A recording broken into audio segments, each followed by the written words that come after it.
To the session on experiences of studying a master's programme.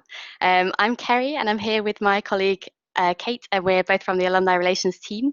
And we're joined today by our fabulous alumni panellists who I'll introduce to you. I should mention my name is Kerry Bolkwill, and so I'm part of the alumni team, and we look at contact with all alumni throughout the university. For you guys, we're so excited to have you with us, and we just want to give you a really warm welcome to the university. We really hope that you enjoy your student journey with us. And the global community you're joining is made up of obviously your fellow students, staff, and also a network of over 300,000 alumni all over the world, which you'll become a part of when you graduate. So I'm really, really happy that our 4 alumni can join us this evening and share some of their experiences of studying at Edinburgh and beyond. So hello to David, Reese, Chiara, and Sarah.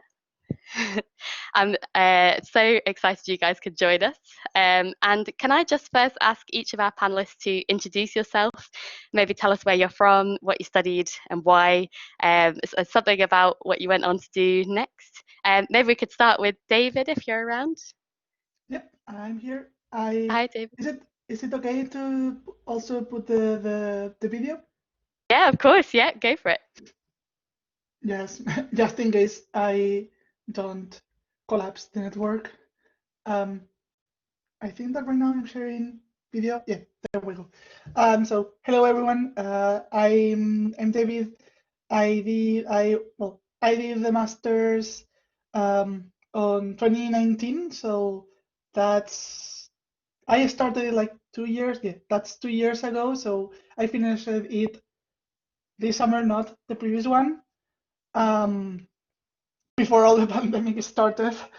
Yeah, and I did a master's in artificial intelligence and machine learning. And basically now even before finishing it, I got a job as a data scientist in Northern Ireland. And so far I've been working there as a data scientist, and I'm like quite happy with the job and what I'm doing every day. Also, like, I cannot complain. So it was a really good experience, the masters. So yeah, I guess that's it for me. Lovely. Thanks so much, David. And Reese, would you like to go next? Sure, no problem. Yeah, so hi everyone. I'm Reese. I'm from Stirling, so not so far from Edinburgh. I studied at Edinburgh University from 2016 to 2018 on the Masters, and then before I did an undergrad there as well between 2012 and 2016. And this was from fashion in the BA and fashion in the MFA also. Yeah, a little bit about what I went on to do after the Masters. I kind of went to a couple of places, which was extremely interesting to have a kind of versatile year. I worked a bit for the V&A in Dundee as a freelancer, and then I went to Italy to work for Zegna, menswear company there. Came back to Scotland and done a little bit of freelancing, also in tutoring, and then just now I'm currently in Germany working for Adidas on the program that rotates us around the different design departments. So I've been an outdoor and now studying in future. Lovely. Thanks so much, Reese. Lovely to have you. And maybe Chiara can go next.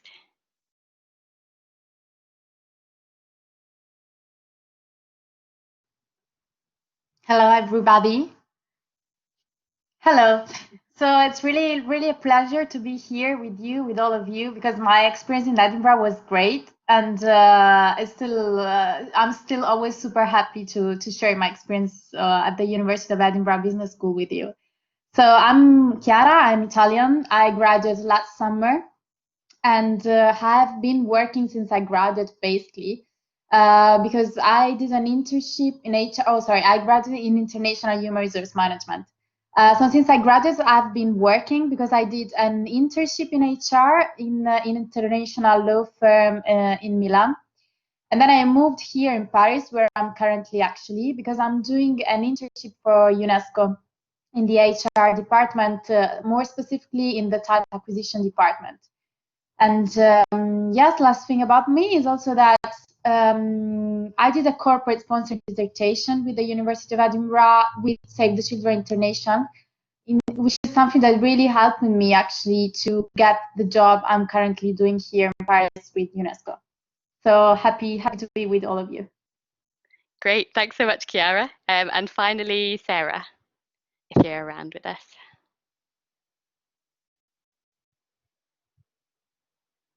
I'm from Italy and France. I studied last year global health policy at the University of Edinburgh. The reason why I've joined the program is that my background was in biology and life sciences, and I wanted to get more insight on like health on a social and political perspective. And one of the reasons when I joined that program as well is that I could do a work-based placement in South Africa, like overseas. And that was like a really good experience that helped me training my research skills. After that, I started an internship at the United Nations Population Fund, which is the UN organization for sexual and reproductive health within the communication department, which I've started last January, and I'm still in it. And yeah, that's all for me. Feel free to ask any questions. Thanks so much. That's great. Nice to meet you all. And I'm just going to run through a few questions with you first of all. So were you part of any communities at the University of Edinburgh? So did you take part in any kind of societies or academic groups, sports clubs, anything like that? I don't know if you want to go first, David, again? Yeah, sure. So regarding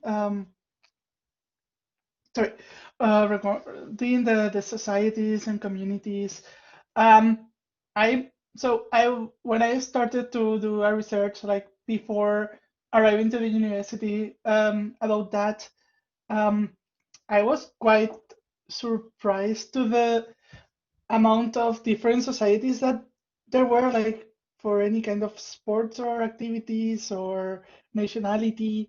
So that was awesome. And I ended up I was mostly active on the intelligence society that was like for AI, the Society for AI, and on the second semester I entered like on the committee, and well, it was quite entertaining. Like we just like had like meetings maybe each week or every a couple of weeks, and we got like to organize some events for the students, including us, of course, and also like some career fairs, etc. So it was also nice to have a different like a break from the normal study day, right? Because those days were a bit different. I mean, there was like really no pressure of not having time to do the activities and all that. So I think that like mostly everyone should be able to join any societies that they want. At least give it a try. I think it's worth it. Great, thanks so much, David. I don't know if Reese wants to jump in next. Yeah, sure. I think I'd echo what David said, that there is a society or a sports club for everybody. I think Edinburgh does offer that huge range, and I think the society sphere, which I would guess is perhaps digital this year or online, but I think it still stands that there's probably a place for everybody to fit in and to pursue something they already do, or perhaps pick up something new. And I think for sure my whole time at Edinburgh, I joined the Taekwondo club, and this was a real sense of community. It was a sport I already did. So perhaps at the start I was a wee bit hesitant, thinking of, I want to try things new, I want to try loads of different things. But I think also I realized you could find something new and exciting in things that you already do as well. So I kind of encourage everybody to be as open as possible. Even if they already do stuff, they're going to make new pals within a new context. And I certainly did in the Taekwondo club. It was a great step away from the design studio, which was fantastic, but it did it did let you out your own head for a wee bit, which was always good. And yeah, the community side of it and the friends I made through it, I think were one of the key benefits of it. Yeah. Lovely. Thanks so much. Great to hear that about the Taekwondo Society there. And Chiara and Sarah, I don't know if either of you want to jump in on your experiences of societies and academic groups at the university. Yeah, if I can quickly jump in. So I was part of the student, I was a student ambassador in the business school. Basically, what they do in the business school, they create a kind of contact between currently master students and future students that want to, take a master, but they are a bit unsure whether to apply or not, or some of them already, got an offer from the university, but again, they are not sure whether it's the best for them. So basically what I did, I was a kind of facilitator between the university and these new students. And that was such a great experience because we were, a group of people that basically were doing the same thing. So first of all, as also the other said, you really get to know new people and you feel part of a community. And second, if any of you want to attend the business school, there they have the student development team. And actually, the student development team conducts a lot of different webinars or seminars and classes in which you can basically develop specific skills you want, exactly to develop for different reasons. And also in there, I got to know a lot of people I'm still in contact with, and you get to know a lot also tutor and coaches that can help you. So I strongly recommend to be part of that. Great, thanks, Chiara. And Sarah, do you have any last points to add there? Actually, I haven't joined any club or society, I must say, but I remember, but because I have a passion for cinema, I've noticed a club, like a cine club that was running last year, and they were organizing a lot of free screening sessions that were quite interesting. But yeah, that's all I can say because I haven't really been part of any university association or similar. Great, thanks, Sarah. Yeah, it's good to know there's new societies popping up all the time. So there's always something for every single interest. Yeah, that's great. So my second question to you guys is, what would you say was your kind of biggest concern or worry before you started, and how did you overcome it? So I don't know. We could go in a different order if you like. If someone just wants to jump in first. I'm fine starting, but whatever. Yeah, sure. Go for it. Okay. Biggest concern. I guess that I was not really worried. In general, of course, there are little things, but not. I guess that not really something that didn't make me sleep. But I guess that some of the concerns I had, and I guess that were the most common ones, were related how different this is going to be from an undergrad, or am I going to be able to fit in the class, etc. Just basically how is it going to adapt, right, to the new course and new experience. Excuse me. I would just say that overall it was not a really difficult transition. I was amazed on the complete different backgrounds that people had there, and also I didn't really feel that it was so different from a last year undergrad. Maybe there was a bit more of pressure or a bit more of non-stop studying and all that. But I mean, having a good rhythm, you can just hang out with friends, study every day, without any problems, have time for everything, for societies also. So yeah, I guess that was my main concern, and basically it was adapting to it just on an ongoing basis. Thanks, David. Yeah, that's great that you picked up the difference, kind of people worrying slightly about the jump between undergraduate going to postgraduate study. Is something that came up in our last panel quite a lot. So good to hear that it wasn't too tough for you. Anyone else want to jump in? Yeah, sure, I can jump in. Thanks, Rhys.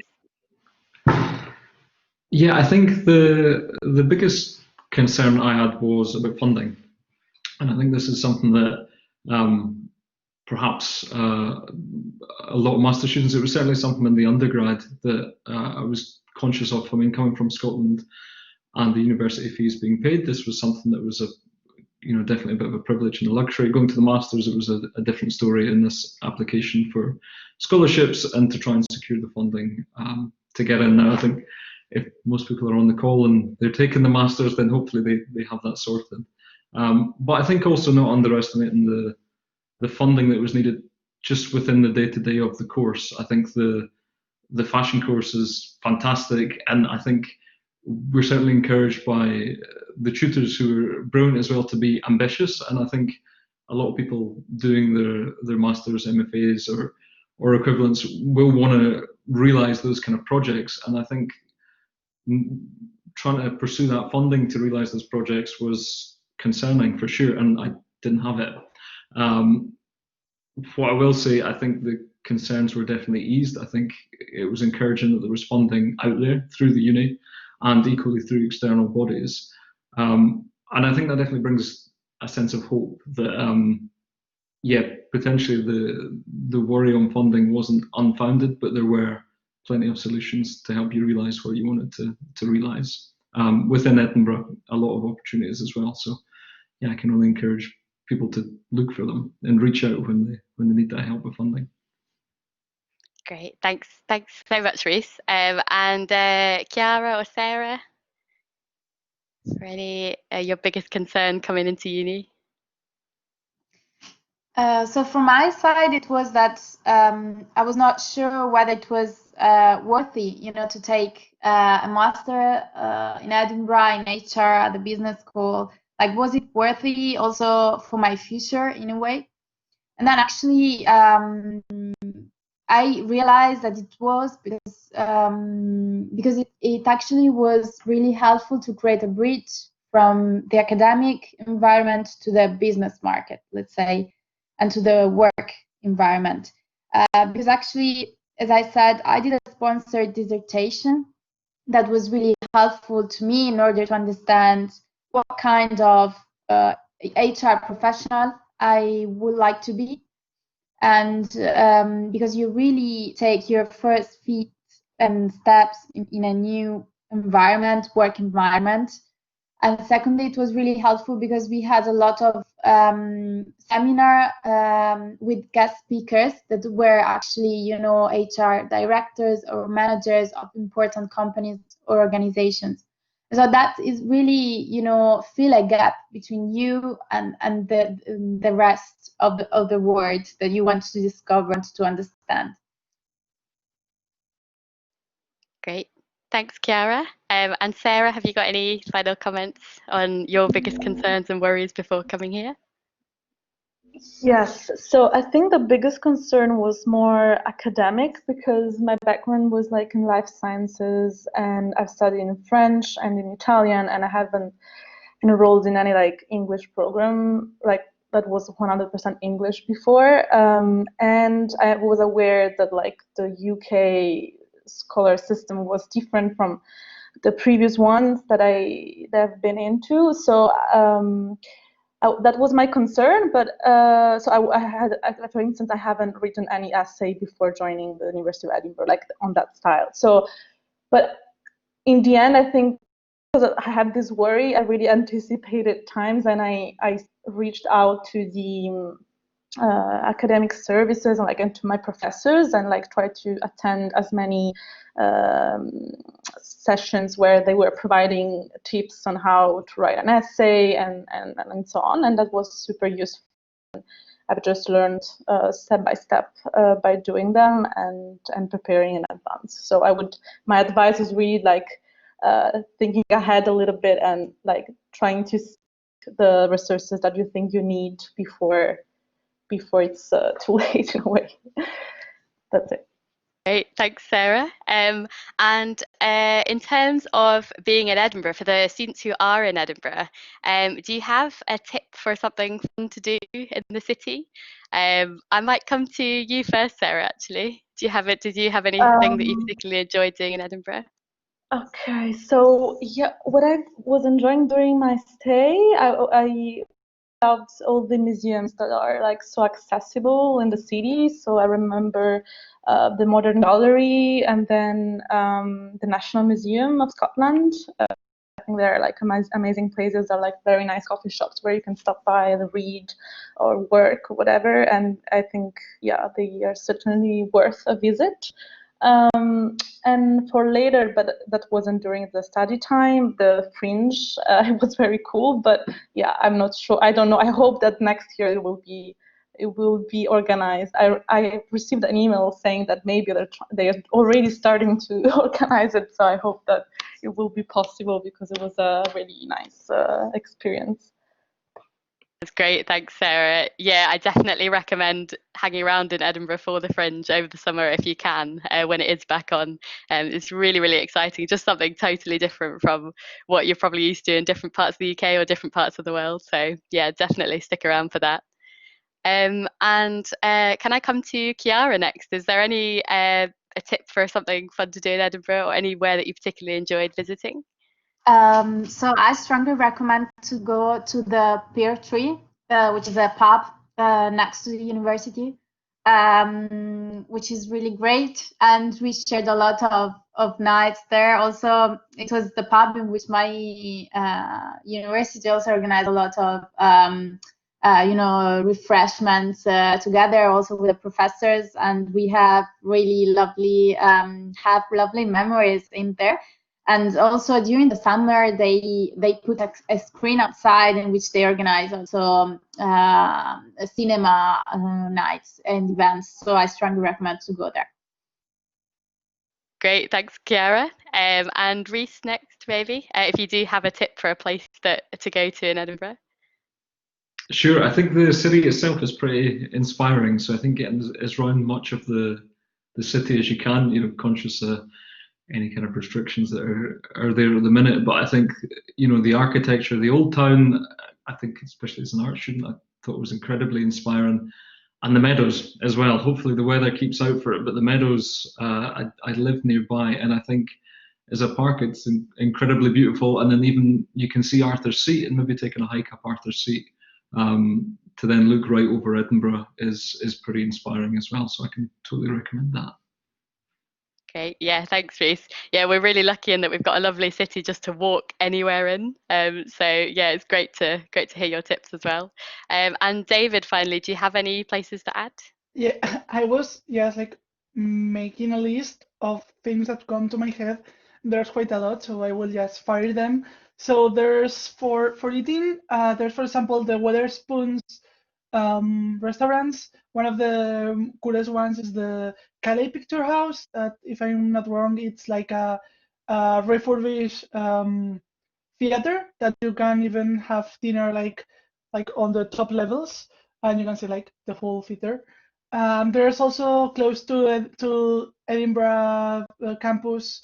There's the Picnic Basket. They make really good sandwich, and there's also an African called the Nile Valley. Also like quite typical, at least among all my classmates. There's also, of course, Arthur's Seat, and you can also go when the tide is low to Cramon Island. You go like through like a small walk that it's only available when the tide is low. Regarding museums, there's like the National Science Museum. I think that there's where the Dolly ship, the cloned ship, is there. Like, so that's a curiosity. There's also like Team Village through the river. Just Google like a lot of famous people either studied, lived, or were born in Edinburgh. So it's crazy the amount of of monuments to these people that you can visit. There's like even Adam Smith, for example, among others. That's just the one that came to my mind. And also, if you are a Harry Potter fan, you will enjoy it, because like a lot of things from Harry Potter were kind of like supposedly inspired from Edinburgh. There's Grassmarket, and there's like on Grassmarket there's the alley, like where the like these alley street. It's not the street, but fans of Harry Potter, we know what I'm referring to. It's there, like the base of the original one. So yeah, diagonally. Sorry, that one. So yeah, there are a lot of things, as you can see. Great, thanks, David. There's some recommendations in there as well, like Cramond Island and Dean Village. These are places that a lot of students don't get to see because they're quite a way out, but they're easily walkable too. And I really recommend just having a really long walk in Edinburgh, exploring places that are maybe a little bit further out. Yeah, so it's just such a lovely city for walking around, really. So just moving on to the next question, I was wondering if you guys could tell me about your biggest challenge, so academically or otherwise, and how you overcame it. Quite a hard question, but don't know who wants to jump in first. Should we go with? I think can I jump in? Yeah, of course, thanks. Yeah, so I think maybe we have all this kind of very general concern during 1 year of masters, which is having a lot of classes and assignments on a quite relative short time. And for me, it was also like being able to have everything. I mean, yes, I had the first period of like essays, and then I left for the work based, not the. Sorry, dissertation-based placement, the field work. I don't remember how was it called, but yeah. So the intent, like the fact that it was quite intense overall, but the way I've overcome it, I guess, is well by going a lot at the library, but like being surrounded by people. I met a lot of people at the School of Social Political Sciences, with whom I was working together, and I'm still in contact with them. And I remember these were like very nice times where we went kind of supporting each other all throughout the process. And yeah, and like in general, having the environment at the university and in the city helped me a lot, I think, coping with like the stress and all the demands that were given by the university. Yeah. Great, thanks, Sarah. Anyone else? Any challenges that you had to get through? Yeah, I can. Oh, go on. Are you sure, David, or you can go? It's all right. No, don't worry. Go on. I will go later. All right. I think for me it was the dissertation. I think this is something I know that I'm not the most concise person, and I think certainly narrowing down and being very straightforward and very sharp with the dissertation was for sure a big challenge. I think kind of overcomplicating things or finding ideas really inspiring and all the different classes inspiring, then having to condense that into a very sharp piece of work was, I think, the biggest difficulty I faced for sure in the masters. Overcoming it, I think it was speaking to the tutors. I think the tutors aren't only tutors; they're academics, they're specialists, and really there to support you as well. And I think extremely approachable, which I think is pretty unique to Edinburgh. And I think airing your concerns whilst showing this willingness to put in the graft and to put in the hard work, I definitely think that was the solution. And in my case, for sure, my supervisor was extremely understanding and didn't necessarily give all the answers, but helped nudge to the right path or where to look or how to improve. And I would just encourage that dialogue to overcome those challenges that perhaps from your BA you kind of acknowledge in yourself and you see in yourself. Ask your tutors for some support on that, and if you're willing to work, they're willing to help. Great, thanks so much, Rhys. David, feel free to jump in if you like with your. Yeah. So I think that mostly like what Dolores has said, that yes, to add a bit. Regarding dissertations, yes, note at least is what I am assuming, or at least that was for my dissertation and others from Inform, if I remember correctly, that the dissertation is during the summer. So it's like you are not going to have like a lot of time as for like summer holidays, but you will have a bit. So try not to stress over it and take it calmly. So that's one thing. And also regarding the dissertation, you can also, maybe there might be the possibility, at least in my master's, there was the possibility of doing it like with a company of like the project, in the sense of you're also doing the dissertation for the company in one of their problems. So that's always nice to have that in mind. Oh, and yes, I guess that also one of my struggles was like which classes I wanted to attend to. That likely like if I guess that this is still the same, but like the first 2 weeks you can go to any classes that you want. So you can just like go to different sessions and decide if you like that one or not.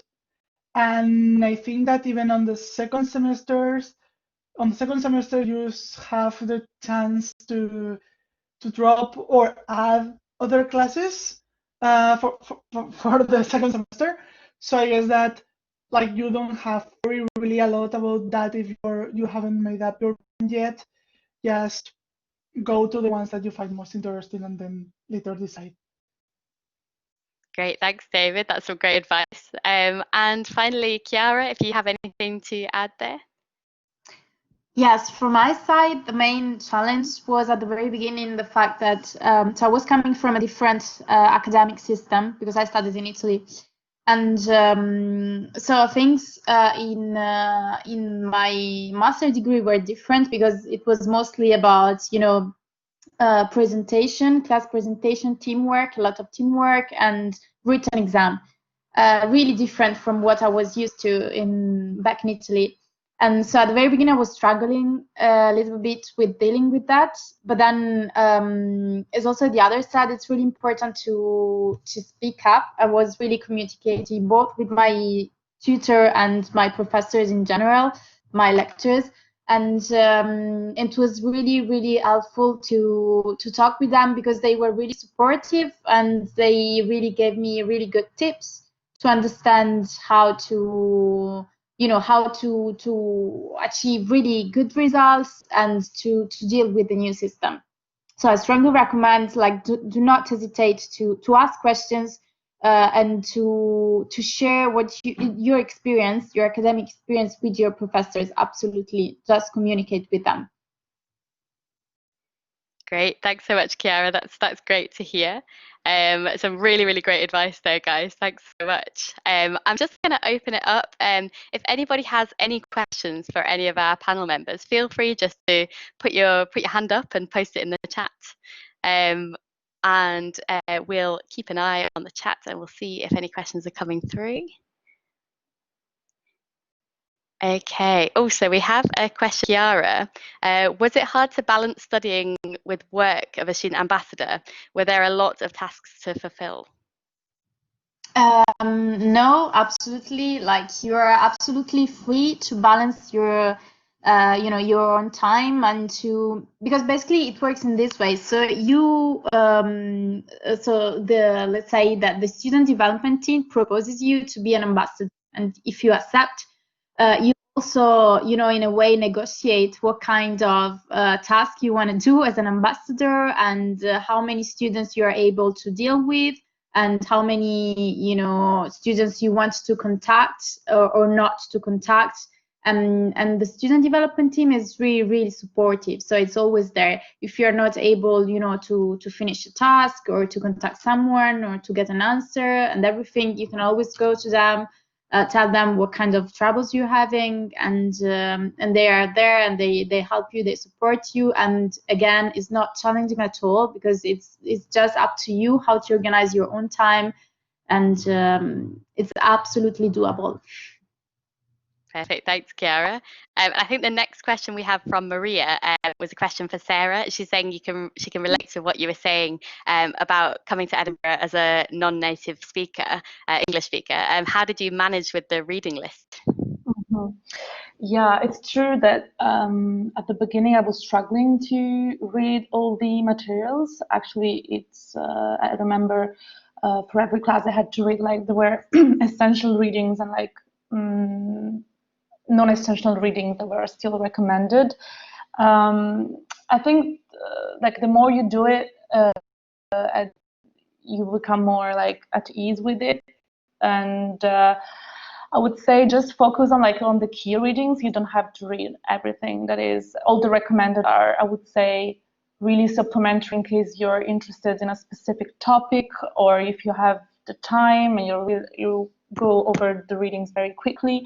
I think at the beginning it's really important just to get familiar with the language that is used and the key readings, and then it's an exercise. So the more you do it, the quicker you will be. So it's important not to give up and not to overstress about it. Like, go at your own rhythm, and during the sessions, ask questions to your professors. Everything is unclear. It's very important, I think, to engage with the professors during the seminars, and if there's any part of the text that you don't understand or something similar. Yeah.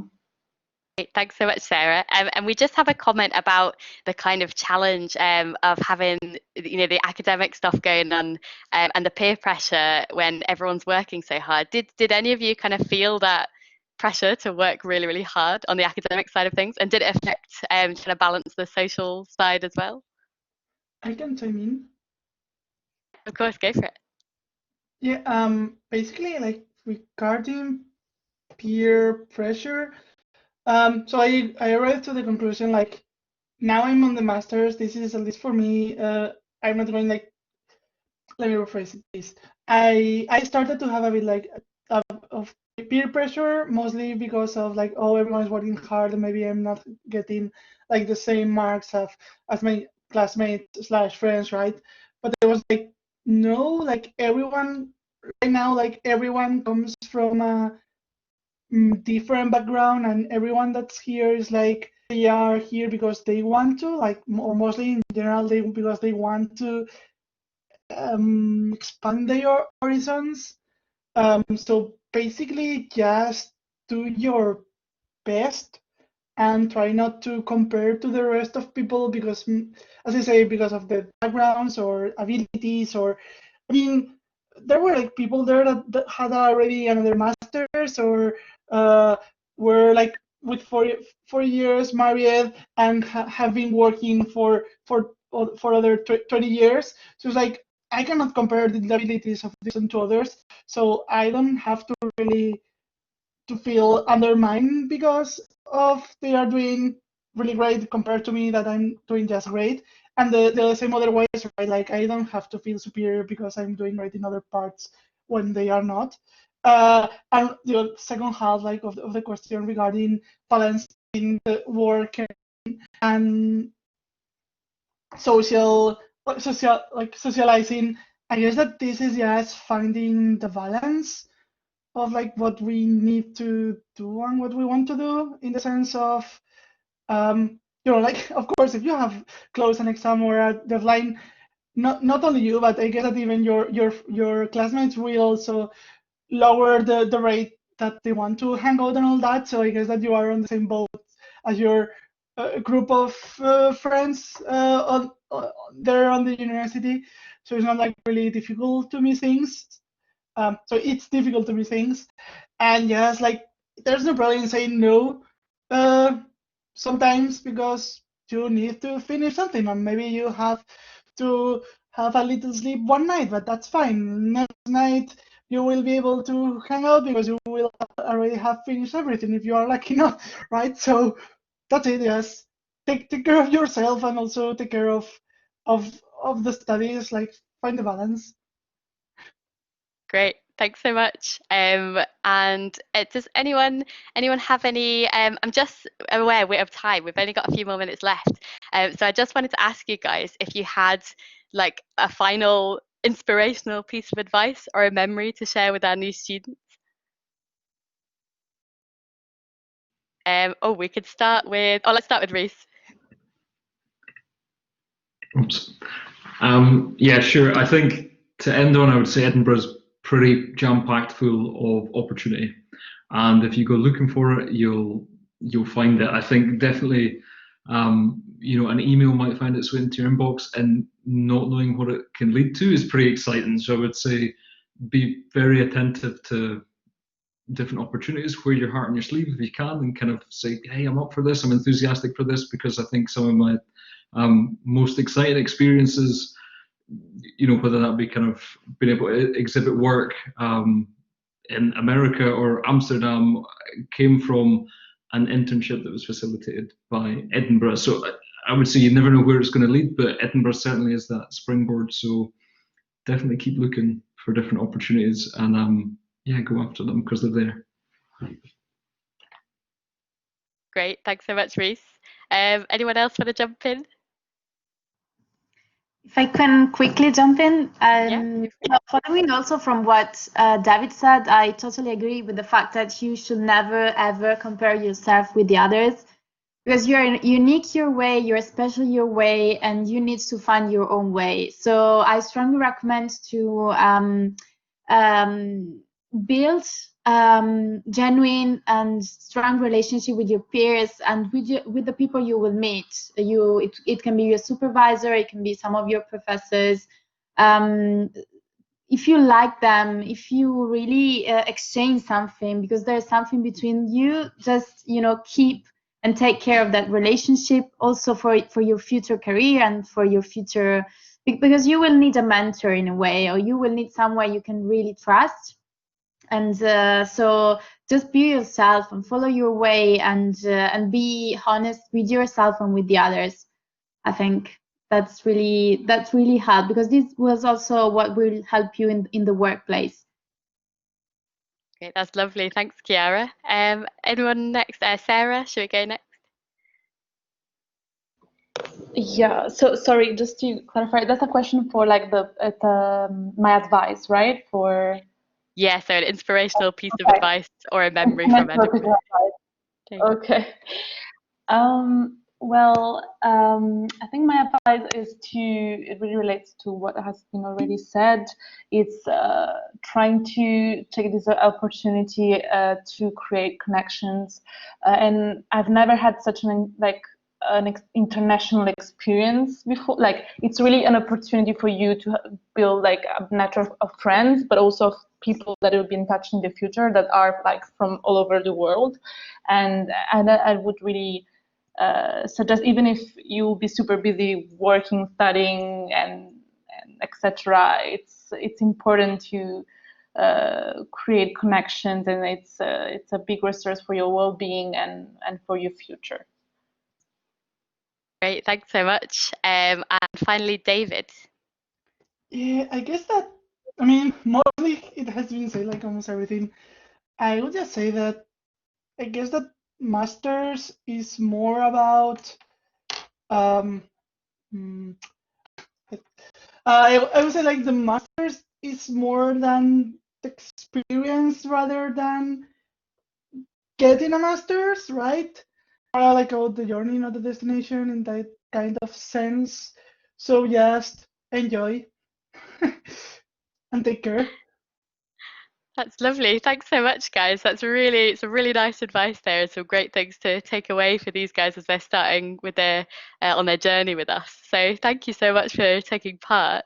If anyone has any other questions at all, you can just post them to, we've got an alumni email address. You can send us all your questions about what happens after you graduate, if you want to get connected to alumni, and also there's the induction email address for anything to do with your getting started at university. And you can also connect with our alumni community during and after your studies through Platform One, which you might have heard of already.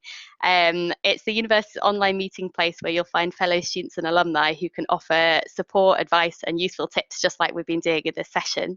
And so they've all been where you are now, so they can offer some excellent and friendly informal support for you. So I'd really recommend signing up to Platform One and continuing the conversation with all of our friendly alumni on there. And that is the end of our session. Thanks so much for joining us, guys. We're so excited to have you, and best of luck for your studies with us at Edinburgh. Thanks so much.